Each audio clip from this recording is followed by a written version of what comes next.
윤석열 대통령이 김건희 여사 주가 조작 의혹에 대한 특검법 등 이른바 쌍특검법에 대한 제2요구안을 제거했습니다. 대통령실은 이번 특검 법안들이 총선용 여론 조작을 목적으로 만들어진 악법이라고 규탄하며 인권과 헌법 가치를 지키기 위해 국회 제의를 요구했다고 밝혔습니다. 취재기자 연결합니다. 강희경 기자. 네, 용산 대통령실입니다. 네, 윤석열 대통령 예고했던 대로 쌍특검법에 대한 거부권을 행사했는데 대통령실 구체적으로 어떤 입장 밝혔습니까? 네, 윤석열 대통령이 오늘 오전 김건희 여사 특검법 등 이른바 쌍특검법에 대한 제2요구권, 즉 거부권을 행사했습니다. 대통령실이 공식 브리핑을 열고 입장을 밝혔는데요. 이관섭 비서실장은 거대 야당인 민주당이 일방적으로 강행 처리한 두 특검 법안이 총선용 여론 조작을 목적으로 만들어져 많은 문제가 있다고 지적했습니다.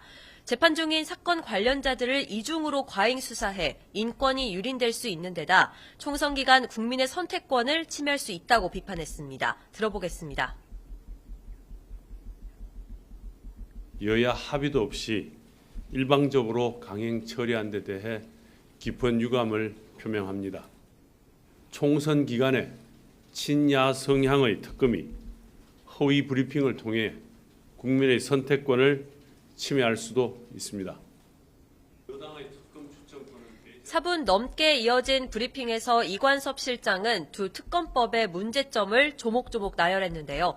먼저 50억 특검에 대해서는 누군가 대장동 사업 로비 비용으로 50억 원을 받았다면 인허가권자였던 이재명 당시 성남시장 주변 사람일 것이라며 더불어민주당 이재명 대표 관련 수사 결과를 뒤집기 위한 방탄 특검으로 보인다고 비판했습니다.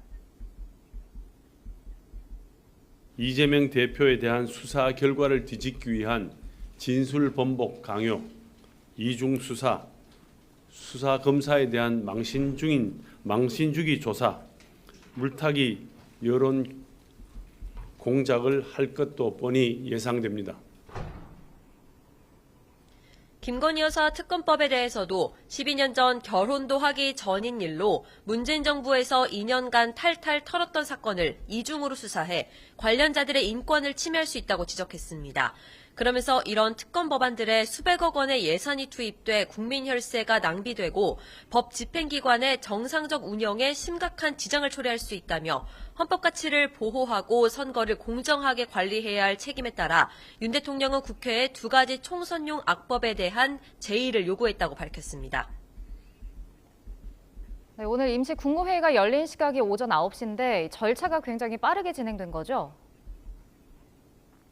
네, 모든 절차가 그야말로 속전속결로 진행됐습니다. 오전 9시에 한덕수 국무총리 주재로 임시 국무회의가 열렸고요. 11분 만에 쌍특검법에 대한 제2요구안이 심의 의결됐습니다.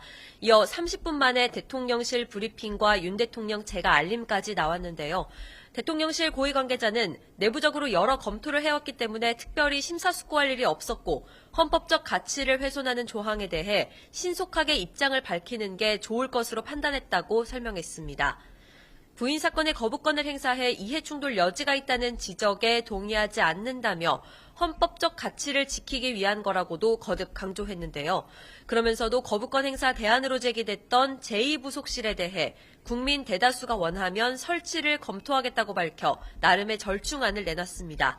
기존 입장을 바꿔 사실상 설치를 추진하는 방향으로 가닥을 잡은 건데 자칫 거부권 행사가 방탄으로 보이지 않을지 촉각을 곤두세우는 모습입니다.